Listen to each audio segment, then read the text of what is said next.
කොහොමද ඉතින් යාළුවෝ හැමෝටම ඔන්න ඉතින් අදත් මං ඔයා වෙනුවෙන්ම ගොඩාක් ලස්සන කතාවක් අරන් ආවා.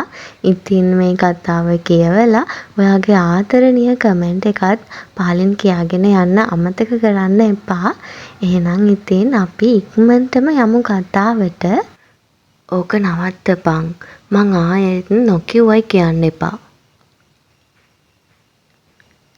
තාත්තා ගැහුව කම්මුල් පාරවල් වල සැරට මං අඬ ඉද්දි තාත්තා එහෙම කිව්වේ. අක්කයි අම්මයි ඇස්වල කඳුළු පුරවගෙන මගේ දිහා බලාගෙන හිටියා. තාත්තා මගේ ගාවින් ගියාට පස්සේ අම්මා දුවන් ආවේ මං ගාවට. අනේ උඹට රිදෙනවද පොඩ්ඩි? රතු පාට වෙච්චි කම්මුල් වලට අත තියලා අම්මා මගෙන් ඇහුවේ එච්චරයි. මං හිතුවේ අම්මත් මට බනීවි කියලා. තාත්තා ගැහුවේ ඔයා ගැන තරහකට නෙවෙයි නංගි. එයාට බයයි ඔයා ජීවිතේම වරද්ද ගනී කියලා. තාත්තට විතරක් නෙවෙයි අපිටත් බයයි. අක්කා කිව්වේ මට එහා පැත්තෙන් වාඩි වෙලා. ඒත් මං වචනයක්වත් කිව්වේ නෑ.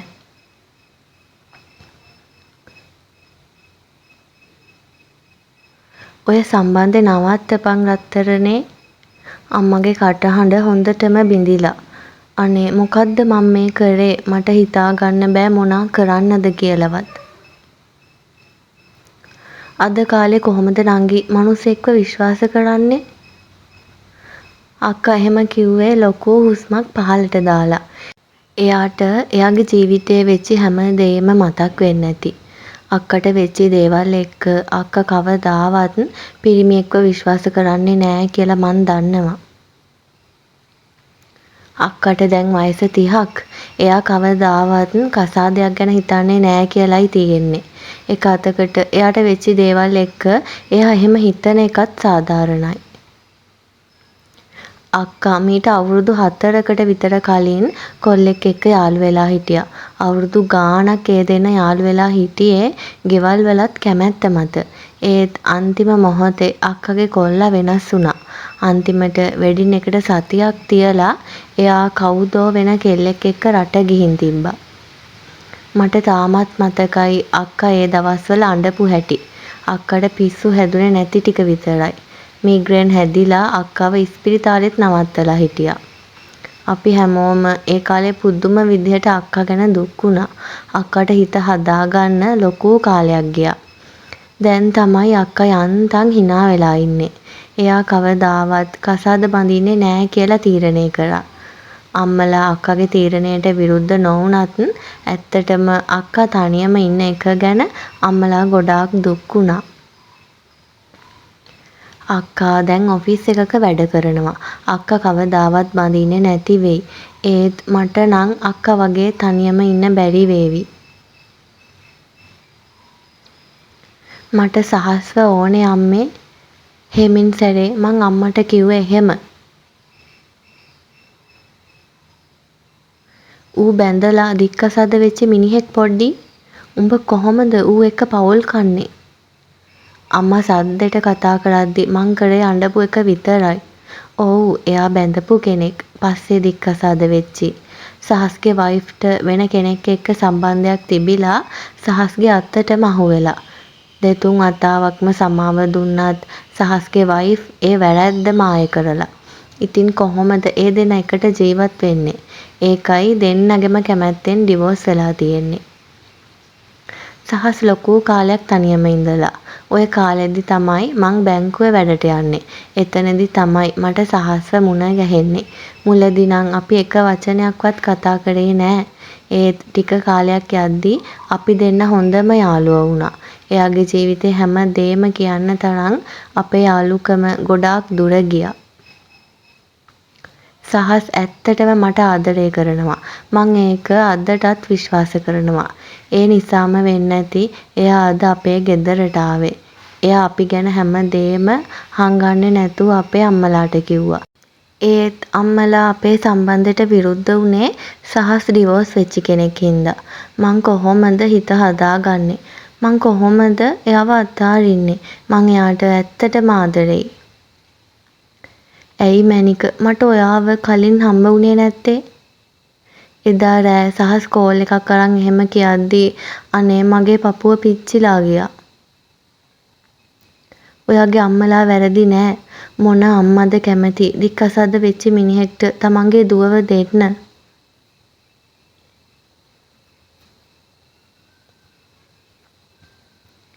මං hina වෙලා ඉන්න පටන් ගත්තා විතරයි මැනික. එයාගේ කතා තවත් මට අහගෙන ඉන්න බැරි වුණා. ඉක්කි ගගහ ඇඬෙද්දි මං කෝල් එක කට් කරා. පහෝදා උදෙන්ම මං වැඩට ආවා. එයාව බලන්න. ඒත් එයා ඇවිල්ලා නෑ. මං ඇස් රිද්දෙනකන් බලාගෙන හිටියත් සහස් ආවේ නෑ. එදා මං වරුවක් වැඩ කරලා එළියට ආවා. මං දන්නවා සහස්ගේ ගෙදර තියෙන්නේ කොහෙද කියලා. හිතේ පොඩි බයක් තිබුණත් මං එයාගේ ගෙදරටම ආවා. එයා ගෙදර ඉන්නවා කියලා මං දැනගත්තේ එයාගේ කාර් එක එළියේ නවත්තලා තිබ්බ හින්දා. ගෙදර දොර ඇරලා දාලා මං කතා නොකරම ගේ ඇතුළට ආවා. මුළු ගෙදරම හරියට පිස්සන් කොටුවක් වගේ. පුටු පෙරලලා මල් පෝච්චි පොළවේ ගහලා කෑලි හැම තැනම. තැන් තැන්වල බියර් බෝතල් සිගරට් කොට හැම තැනම. හොයලා මං අන්තිමට එයාගේ කාමරේ හොයාගත්තා.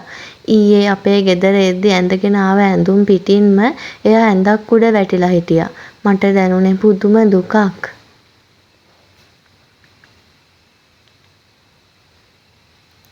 සහස් මං හෙමින් සැරේ කතා කරා. එයා හිමීට ඇස්සරලා මගේ දිහා බලාගෙන හිටියා. එයාට හිතෙන්නේ නැති හීනයක් කියලා. මගේ දිහාම බලාගෙන ඉඳලා අනිත් පැත්ත හැරිලා එයා ආයෙත් නිදාගත්තා. ඊට පස්සේ මං මුළු ගෙදරම අස් කරලා දවල්ට කෑම හැදුවා.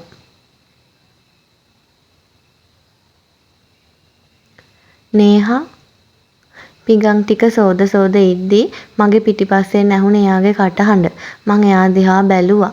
එයා හිටියේ නාලා. සරමකට ආම්ස්කට් ටී-ෂර්ට් එකක් ඇඳගෙන. එයා පුදුම වෙලා මගේ දිහා බලාගෙන ඉන්නවා. ඔයා ඇයි මෙහෙ ආවේ? එයා එහෙම අහද්දි මගේ ඇස්වලට කඳුළු පිරුණා. වචනයක්වත් මට කියා ගන්න බෑ. මං අඬාගෙන ගිහින් එයාට තුරුළු වුණා.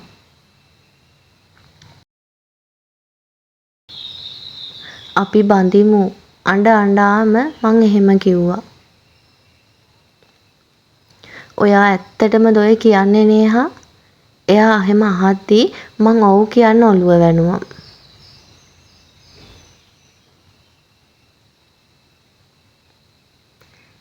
මං කොහොමද නේහා ඔයාගේ අම්මලාගේ අකමැත්තෙන් එහෙම දෙයක් කරන්නේ? සහස් හෙමීට කිව්වා. සහස් කැමති වුණේ නෑ මගේ අම්මලාට විරුද්ධව මුකුත් කරන්න. ඔයා මං හින්දා අම්මලාව අතාරින්න එපා. සහස් හැම වෙලේම කිව්වේ එහෙම. මට අම්මලාව වගේම සහස්වත් ඕන වුණා. මං හිටියේ දෙලොවක් අතරමං වෙලා. හිතාගන්න බැරි වුණා මොනා කරන්නද කියලාවත්.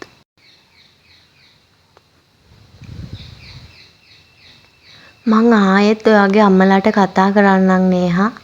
සහස් මට එහෙම පොරොන්දු වුණා. ඒ පොරොන්දුව පිට තමයි මං ආපහු ගෙදර ගියේ. සහස් කිව්වා වගේම එයා පහුවදාම ආපහු අපේ ගෙදර ආවා. වඳින්නම් මගේ කෙල්ලගෙන් ඈත් වෙලා ඉන්න.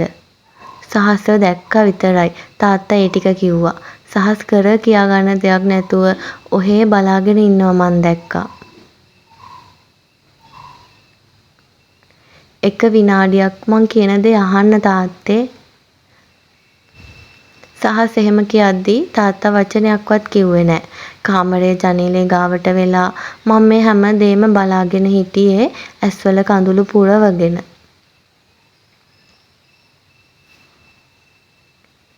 මගේ අම්මා තාත්තා කවුද කියන්නවත් මන් දන්නේ.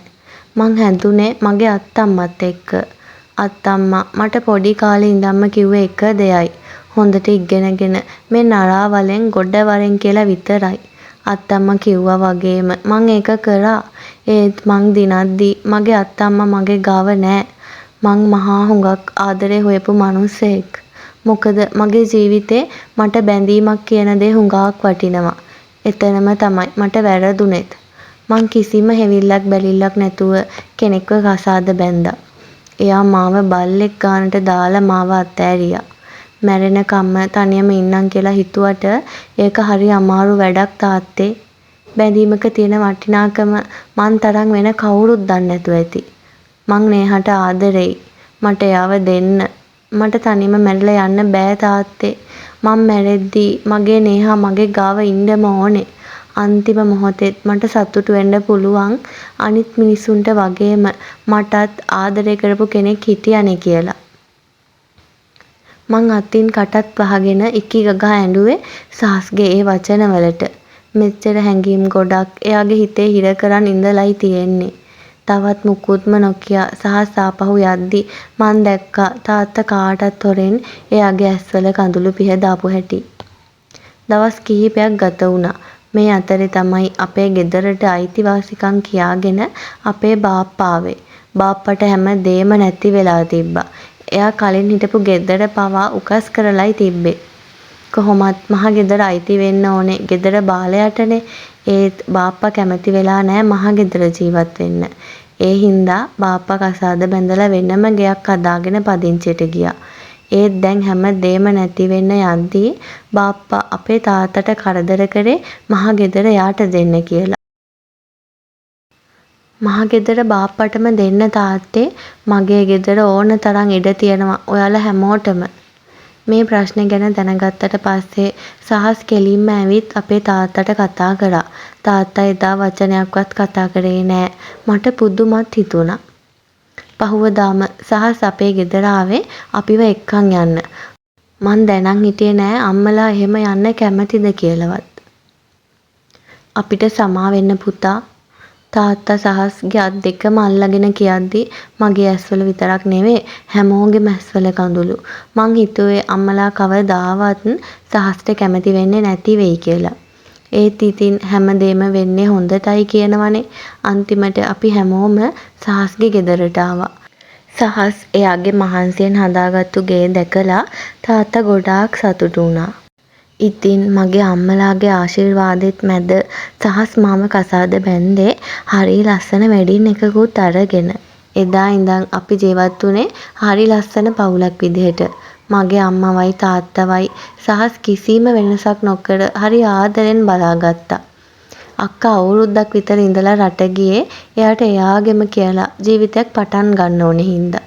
අපි හැමෝම එයාගේ තීරණයට හදවතින්ම ආශිර්වාද කරා මිසක් අකමැති වුණේ නෑ. මං ගොඩාක් පසුතැවෙනවා නංගි.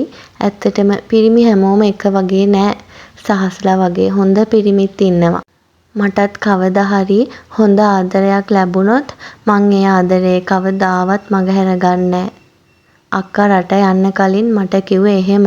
අක්කගේ හිත වෙනස් වෙච්ච එක ගැන මං ගොඩාක් සතුටු වුණා. ඉතින් එයත් දවසක හරි ලස්සනට ආදරේ කරાવી. මට කොහොමත් ඔයාගේ අතීතෙන් වැඩක් නෑ සහස්. මං කැමති ඔයාගේ ජීවිතේ වර්තමානයේ වගේම අනාගතෙත් මං වෙනවට. ජීවත් වෙලා ඉන්න මේ ටික කාලේ ඔයා එක ආදරෙන් ඉන්න විතරයි මට ඕනේ. සමහර දවස්වලට සහස් මගෙන් අහනවා එයා වගේ ඩිවෝස් වෙලා ඉන්න කෙනෙක්ට මං ආදරය කරේ ඇයි කියලා. ඒ හැම දවසකම මං කියන්නේ ඔය දේ විතරමයි. මනුස්සයෙක්ට වැරදිච්ච අතීතයක් තියෙන්න පුළුවන්. ඒත් එහෙම කියලා ඒ මනුස්සයාගේ අනාගතේ වරදින්න විදිහක් නෑ. හැමෝගෙම ජීවිතවලට නරක කාල වගේම ලස්සනට මල් පිපෙන වසන්ත කාලෙකුත් අනිවාර්යෙන්ම එනවා. ඉතින් යාළුවනේ අද කතාව ගැනත් ඔයාට දැනුණු හැම දෙයක්ම පාලින් කියාගෙනම යන්න. එහෙනම් අදට ගිහිල්ලා එන්නම්. ආයෙත් ඉක්මනටම හම්බ වෙමු.